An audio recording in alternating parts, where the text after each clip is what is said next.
Hello everyone.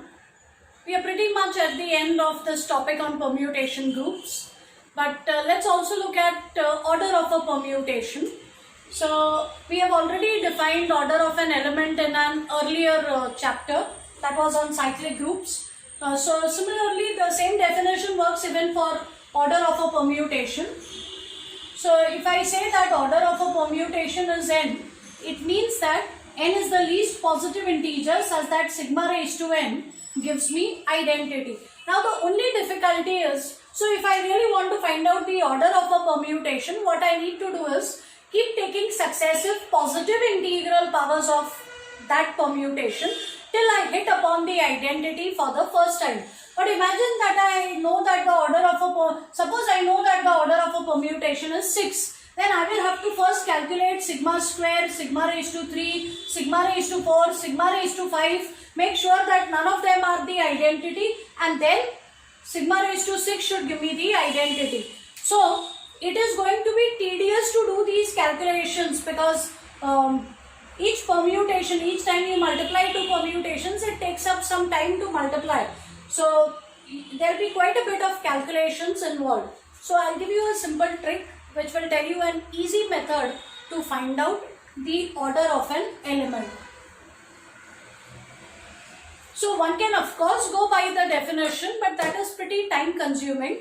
So instead what you do is, for a permutation, you first write it as a product of disjoint cycles. So we have seen that in an earlier video. In case you have missed it, you can go back and look at that video. So first, write down a permutation as a product of disjoint cycles.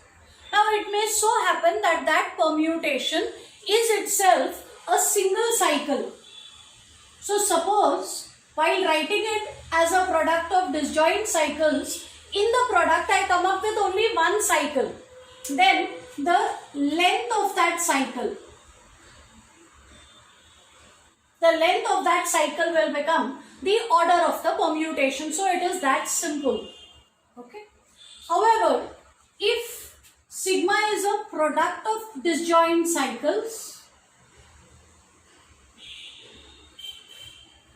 then you look at the different cycles that you have got in this product, take their lengths. Then the LCM of the lengths,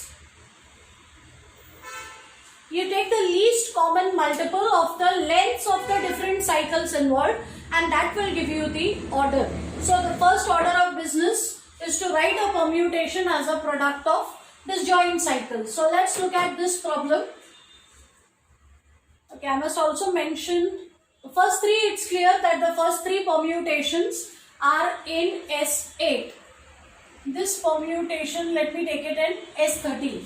But first, let's deal with the first one. Let us write sigma as a product of disjoint cycles. Begin with the first element. 1 goes to 2, 2 goes to 3, 3 goes to 4, 4 goes to 5, 5 goes to 6, 6 goes to 7, 7 goes to 8, and finally 8 goes back to 1. And all the elements have featured over here. So sigma is a single cycle. The length of this cycle is 1, 2, 3, 4, 5, 6, 7, 8. The length of this cycle is 8. So the order of this permutation will be 8. So if sigma is a single cycle, the length of that cycle will give you the order directly. On the other hand, okay, let's look at the next one. And write that also as a product of disjoint cycles. So 1 goes to 4, 4 goes to 2, 2 goes back to 1. End your first cycle. Now start your second cycle with 3, no not 3. Image of 3 is 3. Now go to 5. Start your next cycle with 5. 5 goes to 7. 7 goes back to 5. We don't have to write 6 and 8. So here I have 2 cycles. And if we have 2 cycles, then the order of the permutation will be the LCM of the lengths of the 2 cycles. And LCM of 3 and 2 is 6. So the order of this permutation is going to be 6. Pause your video and find out what is the order of mu. After you are done, you can get back to the video and check your answer. So let me write mu as a product of disjoint cycles. 1 goes to 2, 2 goes to 3, 3 goes back to 1, 4 goes to 5, 5 goes to 2, 6 goes to 6 itself, so I don't write that. 7 goes to 8, 8 goes to 7. Now I have 3 cycles. So the order of mu will be the LCM of the length of the 3 cycles. So LCM of 3, 2 and 2. And LCM of 3, 2 and 2 is 6. So the order of this permutation is 6. Fine. Now we are left with only theta. Theta is already a product of disjoint cycles. Watch the cycles are disjoint. So you directly take the LCM. So the order of this permutation will be LCM of 1, 2, 3, 4, 5, 2, 3, 2. I think the LCM will be 30. So order of this permutation is 30. Let's look at yet another problem.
So look at this problem. 3 permutations have been given to us, sigma, tau and mu, and we have to obtain the number of elements in the cyclic subgroup generated by sigma.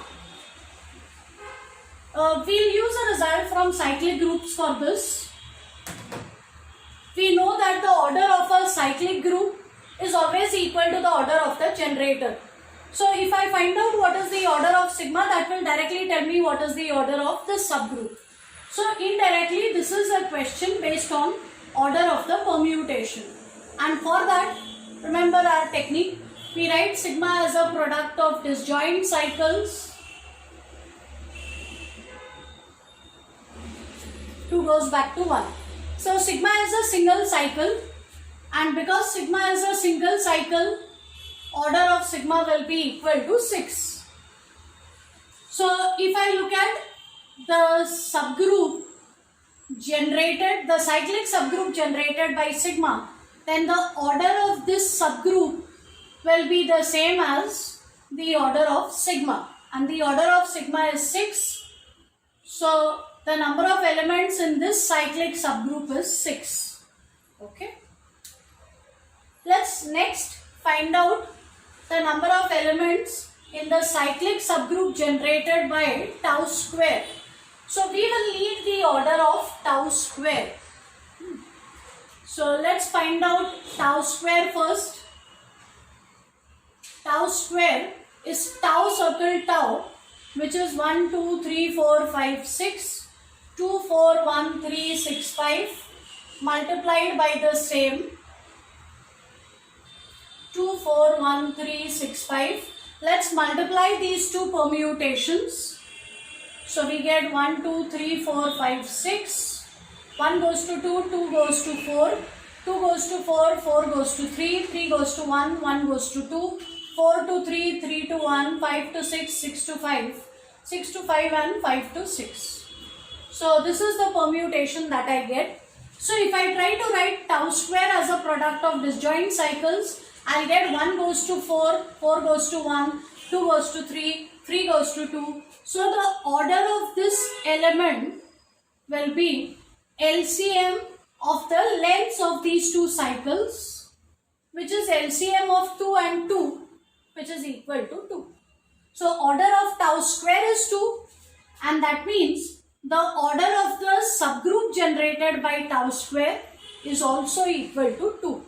So if I have a subgroup, cyclic subgroup generated by tau square, then the number of elements in that cyclic subgroup will be equal to the order of the generator, and that's equal to 2. Okay, let's look at sigma raised to 100.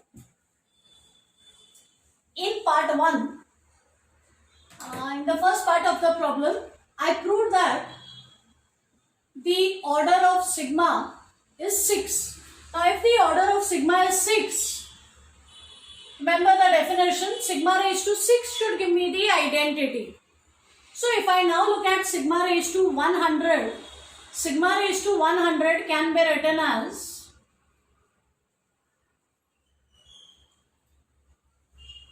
sigma raised to 96 into sigma raised to 4.